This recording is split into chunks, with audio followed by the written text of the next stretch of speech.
क्या आपने कभी सोचा है कि पैसे के मामले में बुद्धिमान लोग भी गलत फैसले कैसे ले लेते हैं? क्यों एक साधारण आम इंसान कभी कभी करोड़ों कमाने वालों से ज्यादा समझदारी से पैसा संभाल लेता है? पैसा कमाने की कला और पैसा संभालने की कला दोनों बिल्कुल अलग है। आज की इस वीडियो में हम मॉर्गन हाउसल की किताब द साइकोलॉजी ऑफ मनी का पूरा विस्तृत सार आपके लिए लेकर आए हैं। यह किताब हमें सिखाती है कि पैसे का खेल दिमाग से ज्यादा मन से खेला जाता है। वीडियो को अंत तक जरूर देखें, क्योंकि अंत में हम सीखेंगे वे महत्वपूर्ण नियम जो आपकी जिंदगी हमेशा के लिए बदल सकते हैं। पहला सीख, हर इंसान पैसे को अलग नज़र से देखता है। पैसे को समझने में सबसे बड़ी मुश्किल यह है कि हर व्यक्ति का अनुभव अलग होता है।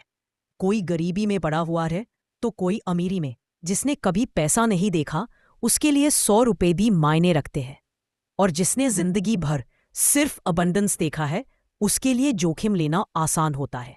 इसीलिए पैसे पर हमारी सोच हमारे अनुभवों से बनती है। मामले का मतलब आपके लिए बहुत है। दूसरा सीख, किस्मत और रिस्क दोनों साथ चलते हैं।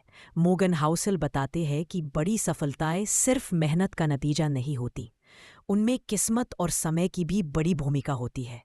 उसी तरह असफलता में भी सिर्फ गलती नहीं होती, कभी कभी हालात भी जिम्मेदार होते हैं।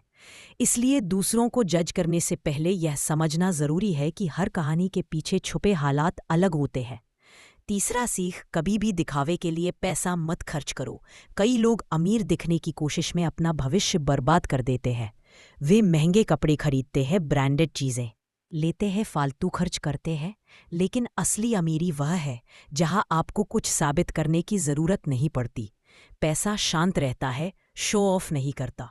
यह किताब कहती है कि अमीर दिखने से ज्यादा जरूरी है वास्तव में अमीर होना। सेविंग्स किसी के लिए भी सबसे बड़ा हथियार है। चाहे आपकी इनकम कितनी भी हो, अगर आप सेव नहीं कर पा रहे तो आप कभी अमीर नहीं बन सकते। किताब कहती है कि सेविंग्स का असली मकसद सिर्फ भविष्य के खर्च पूरे करना नहीं है। सेविंग्स आपको आज़ादी देती है, आपको अपने फैसले खुद लेने की ताकत देती है। सेविंग्स आपकी जिंदगी में सुरक्षा का कुशन बनाती है। पांचवा सीख, कंपाउंडिंग का जादू समझो। यह पूरे पुस्तक का सबसे महत्वपूर्ण सबक है। पैसा धीरे धीरे बढ़ता है, बहुत धीरे, लेकिन जब बढ़ता है तो विस्फोट की तरह बढ़ता है। वॉरेन बफेट अपनी 99% संपत्ति 60 की उम्र के बाद बना पाए, क्योंकि उन्होंने कंपाउंडिंग को समय दिया। सीख यही है कि लंबी अवधि में निवेश करना ही असली खेल है। छठा सीख, कभी भी बाजार या निवेश को लेकर ओवर कॉन्फिडेंट मत हो। किसी को नहीं पता कि मार्केट कल क्या करेगा। अगर आपको लगता है कि आप सब कुछ समझते हैं तो यकीन मानिए आप गलती कर रहे हैं। हमेशा विनम्र रहो, सीखते रहो और फाइनेंशियल फैसले सोच समझ कर लो। सातवां सीख, आपकी फाइनेंशियल सफलता का सबसे बड़ा राज है आपका व्यवहार।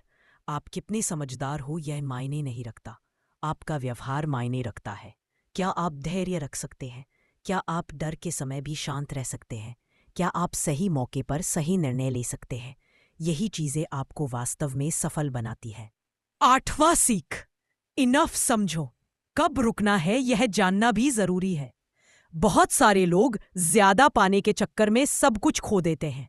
अगर आपको पता है कि आपकी जरूरत क्या है, कितना पैसा आपकी जिंदगी के लिए काफी है, तो आप जीवन में कहीं ज्यादा सुखी और स्थिर रह सकते हैं। नौवां सीख, दीर्घकालिक विजन रखिए।